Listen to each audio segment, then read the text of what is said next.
మిత్రులందరికీ నమస్కారము. మన సీఎం రేవంత్ రెడ్డి గారికి అయితే సలహాదారులు అందరూ లేకుంటే క్యాబినెట్ పదవులు కానీ దగ్గర ఉన్న చిన్నపాటి పెద్ద గొప్ప అన్ని పదవులు ఆయన మిత్రుత్వం వారికే ఇస్తున్నారు. మరి అది దేనికోసం ఇస్తున్నారు?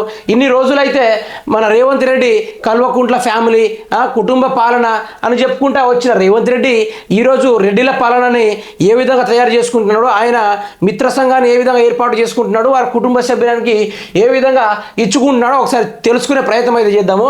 ఈ వీడియోని పూర్తి స్థాయిలో చూడడానికైతే ప్రజలు ప్రయత్నించాలి. ప్రభుత్వం జీతం పార్టీ పని, ఆసక్తిగా ప్రభుత్వ సలహాదారుల వేం నరేందర్ రెడ్డి వ్యవహారము. ఈ వేం నరేందర్ రెడ్డి తెలుసు కదా, ఓటుకు నోటు కేసు. అతనికి ఏ పదవి ఇచ్చినాం ఇంతకుముందు? క్యాబినెట్ పదవిని ఇవ్వాలని చూశారు, అది ఇచ్చినా లేదా చూద్దాము.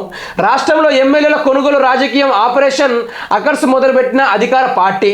స్పెషల్ టాస్క్ ఇన్ఛార్జిగా సీఎం ప్రియమిత్రుడు. ప్రత్యేక పనుల కోసమే పదవి, క్యాబినెట్ ర్యాంక్. సీఎంతో బీఆర్ఎస్ ఎమ్మెల్యేల భేటీ వెనుక ఉన్నది ఆయనే.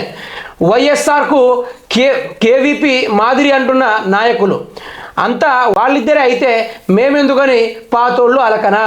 ఇక వేం నరేందర్ రెడ్డి అయితే ఈయనకి జాన్ జిగిడి దోస్తు తెలుసు కదా, ఓటు నోటికోసం దొరికిన దొంగ. ఆ దొంగను తీసుకొచ్చి ఈరోజేమో క్యాబినెట్ పదవి ఇస్తాను, క్యాబినెట్ పదవి ఇచ్చేసిళ్ళు. బీఆర్ఎస్ పార్టీ ఎమ్మెల్యేలు రేవంత్ రెడ్డిని కలిశారు కదా, దాని వెనుక అసలు కోణం కూడా మన సార్ గారిదే. ఏ సార్ది? వేం Narender Reddy vote note case దొంగ. ఈయన హస్తం ఉంది కాబట్టి వాళ్ళు వచ్చి కలవడానికి వచ్చారు. అంటే వాళ్ళు వచ్చి మేము సీఎం రేవంత్ రెడ్డికి కన్వర్ట్ అయిపోలేదు, ఈయన దగ్గర కేసీఆర్ దగ్గర ఉంటామని చెప్పారు వాళ్ళు అట్లా చెప్పారు. కానీ ఇక ముచ్చటైతే వాళ్ళు పంపించడం అయితే ఈయనే జరిగింది. మరి వేం నరేందర్ రెడ్డి దొంగ అయినప్పటికీ ఇక సీనియర్లు ఊకుంటారా? సీనియర్లకు కూడా ఏదైనా పదవి ఇవ్వాలి కదా. పార్టీ కోసం పనిచేసిన వాళ్ళు చాలామంది ఉన్నారు తెలంగాణ రాష్ట్రంలో. కాంగ్రెస్ పార్టీ కోసము పడిగాపులు కాసుకుంటూ తెలంగాణ రాష్ట్రంలో కాంగ్రెస్ పార్టీని ప్రచురణం చేయడంలో ఇంకా చాలామంది ఉన్నారు. మరి వేం నరేందర్ రెడ్డిని సలహాదారునిగా క్యాబినెట్గా ఎంచుకోవడానికి గల అంతర్గతం ఏదైనా ఉందా అంటే ఇక ఆయన ప్రాణ స్నేహితుడు. ఇప్పుడు ఏమైనా అంటే ఆయన సీఎం పదవి కదా, ఎవరైనా ఎక్కువ మాట్లాడితే తొక్కుడే ఇక ముచ్చట. రాష్ట్రంలో మిత్రపక్షంతో కలిసి 65 సీట్లతో కాంగ్రెస్ అధికారంలోకి వచ్చింది. కానీ ప్రభుత్వం ఏర్పడిన నాటి నుంచి చాలా చర్చలు జరుగుతున్నాయి. అటు వాళ్ళు ఇటుపోతున్నారని, ఇటు వాళ్ళు అటుపోతున్నారని అనుకుంటున్నట్టుగానే ఈ మధ్యనే కొందరు బీఆర్ఎస్ నేతలు వెళ్ళి ముఖ్యమంత్రిని కలిశారు. నియోజకవర్గానికి నిధుల కోసమే వెళ్ళామని చెబుతున్నారు. వ్యవహారం మాత్రం వేరే ఉందనే ప్రచారం జరుగుతుంది. ఇప్పుడు నియోజకవర్గానికి నిధుల కోసమే వెళ్ళామని చెబుతున్నారని అంటున్నారు. అసెంబ్లీలో పోరాడాలి కదా, మరి అసెంబ్లీలో దాని గురించి మాట్లాడకుండా బొకేలు పట్టుకొని పోయి కలిస్తే ఇక చూసేటోళ్ళు ఏమనుకుంటారు? కలిసిపోయినట్టు అనుకోరా? అరే మన పల్లెల్లోనే పక్కనతో గొడవైనప్పుడు ఇదో వేరే వాళ్ళతో పోయి మాట్లాడితేనే అరే మనతో లొల్లి పెట్టుకొని మరి వాళ్ళతో పరామర్శించడం ఏంద్రా అనుకొని మనకే కింద నుంచి కాలుతా ఉంటుంది. మరి వాళ్ళు చేసింది ఎంత కరెక్ట్ అండి? మీరే చెప్పండి. బీఆర్ఎస్ లీడర్ చేసింది. వేం నరేందర్ రెడ్డి కట్టలేకొస్తున్న స్మెల్ను చూపెడితేనే రేవంత్ రెడ్డిని అయితే పరామర్శించారు. మా నియోజకవర్గాన్ని బాగు చేయండి, కేసీఆర్ చేయలేదు, మీరైనా చేయండి అని వీళ్ళు పోయి అడిగారట. మళ్ళీ ఈడికి వచ్చి ప్రెస్ మీట్ పెట్టి లేదు మేము కాంగ్రెస్ వాళ్ళతో కలిసిపోలేదని మళ్ళీ మీటింగ్ పెట్టిళ్ళు. అసలు బాగోత కూడా మాత్రం వేం నరేందర్ రెడ్డి ఆ నోట్ల కట్టల వాసన చూపించాడు. అధికార పార్టీలో ఓ వ్యక్తి బాధ్యతలు అప్పగించినట్టు తెలుస్తుంది. ఆయన ఈ పనిలోనే చాలా బిజీగా ఉన్నారని, దాని ఫలితమే సీఎంతో బీఆర్ఎస్ ఎమ్మెల్యేలు భేటీ అనే ప్రచారం కూడా ఉందని. ఇక వీళ్ళు చేసుడేందో కానీ మిత్రపక్షాలను అయితే దగ్గర చేసుకోవడం జరుగుతుంది. రేవంత్ రెడ్డి ముచ్చట చూసుకుంటే రాష్ట్ర రాజకీయాలు ఆసక్తికరంగా మారాయి. కొద్ది రోజులుగా కొందరు బీఆర్ఎస్ ఎమ్మెల్యేలు వెళ్ళి కాంగ్రెస్ నాయకులను ఏకంగా ముఖ్యమంత్రిని కూడా కలిసి వచ్చారు.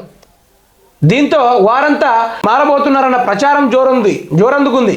బీఆర్ఎస్ ఎమ్మెల్యేలు మాత్రం తాము పార్టీ మారడం లేదంటూ వివరణ ఇచ్చుకున్నారు. కానీ తెర వెనకాల పెద్ద వ్యవహారమే నడుచున్నట్టుగా తెలుస్తుంది. గంతేనా కాదా? వేం నరేందర్ రెడ్డి కట్టల వాసన చూపించాడు ఆయన ఎమ్మెల్యేలకు. అందుకని ఎమ్మెల్యేలు పోయి ఆడ కలిసి వచ్చిళ్ళు, పరామర్శించొచ్చిళ్ళు. బీఆర్ఎస్ పార్టీలో నుంచి పెద్ద సంఖ్యలో ఎమ్మెల్యేను కాంగ్రెస్లోకి లాగేందుకు పకడ్బందీ ప్రణాళిక సిద్ధం చేసినట్టు సమాచారం. ఓ వ్యక్తి ప్రత్యేకంగా పూర్తి ఇదే పనిలో ఉన్నట్టుగా కాంగ్రెస్ వర్గాలు గుసగుసలాడుకుంటున్నాయి. ఇటీవల రాష్ట్ర ప్రభుత్వం సలహాదారులను నియమించింది. ముఖ్యమంత్రి సలహాదారు వేము నరేందర్ రెడ్డిని నియమించారు. ఇక ఆయన నియమించడంతోటి ఇక సీనియర్ నేతలు అయితే కింద అగ్గిపెట్టి రాసినట్టు భగ్గున మండినట్టు ఉంది ఒక్కొక్కరికైతే.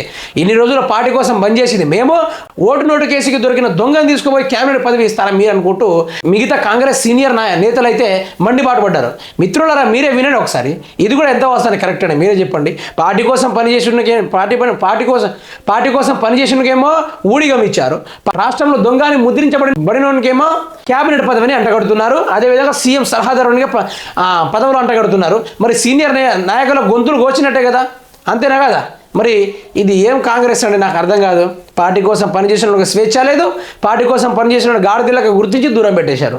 వాస్తవానికి రిటైర్డ్ ఐఏఎస్ ఐపీఎస్లు ఏదైనా రంగంలో నిపుణులైన వాళ్ళను, పాలనలో సుదీర్ఘ అనుభవం ఉన్న వాళ్ళను సలహాదారులుగా నియమిస్తారు. కానీ ఇక్కడ అట్లా కాదు. దొంగలు కలిసి రాజ్యాన్ని ఏలినరా నాయన అని ఒక సామెత ఉంది చూడు. మనుషులందరూ కలిసి పెదనాయకుడిని ఎంచుకుంటే ఆ పెదనాయకుడు పోయి దొంగ నాయకుడిని ఎంచుకున్నాడు. దొంగ నాయకునికి ఏదైనా అనుభవం ఉందా అంటే ఆ ఎమ్మెల్యేలను ఇటు మార్చడం, ఈ ఎమ్మెల్యేలను అటు మార్చడం, ఆ డబ్బులు వీడికి ఇవ్వడం, వాని డబ్బులు వానికి ఇవ్వడం, ఇదే జరుగుడు తెలుస్తుంది ఆయనకు తప్ప ఏ ఓట్లకు ఎవరిని ఇటు మరలించాలనే ఆలోచన బాగా ఉన్న మన దొంగ నాయకుడు అయితే ఈయనే, మన వేము నరేందర్ రెడ్డి గారు. ఆయన ప్రాణ స్నేహితుడు. మరి ఆయనకే పదవి ఇచ్చారు, చూశారు కదా. మరి ఐఏఎస్కో ఐపీఎస్కో రిటైర్డ్ అయిన పెద్ద పెద్ద నాయకులకు అలాంటి వాళ్ళకి ఇస్తే సీఎంకి మంచి సలహాదారులు ఇస్తారు. వినకుంటే వాళ్ళు ఏం చేస్తారు తెలుసు కదా, ఆ విధంగా చేస్తారు. మరి ఇలాంటి వాడికి ఇచ్చి పదవి మరి రాష్ట్ర భవిష్యత్తును ఆగం చేద్దామనుకుంటున్నారు రేవంత్ రెడ్డి. వేము నరేందర్ రెడ్డికి అలాంటి అర్హత ఏమీ లేకున్నా పదవి ఇచ్చారు. సీఎం రేవంత్ రెడ్డితో ఉన్న ఫ్రెండ్షిప్తోనే ఈ పదవి వచ్చిందనే బహిరంగ రహస్యం. ఫ్రెండ్షిప్ తోటే వస్తుంది, మరి అన్నీ ఫ్రెండ్షిప్ తోటే కాలం వస్తుంది ఈ రాష్ట్రం అంతా, అంతేనా కదా? ప్రజలారా, మిత్రులారా, మీరే చెప్పండి. దొంగలకు వచ్చి రాజ్యం చేయగడితే దొంగ ఏం చేస్తాడు? రాష్ట్ర యొక్క ఖజానాను ఊటాయించేస్తాడు. మరి ఈ ఊటాయించింది ఎంతవరకు కరెక్ట్ అని మీరే చెప్పండి. ఇది ఈయన చేసింది కరెక్టా? ఈయన చేసింది కరెక్టా అంటున్నా.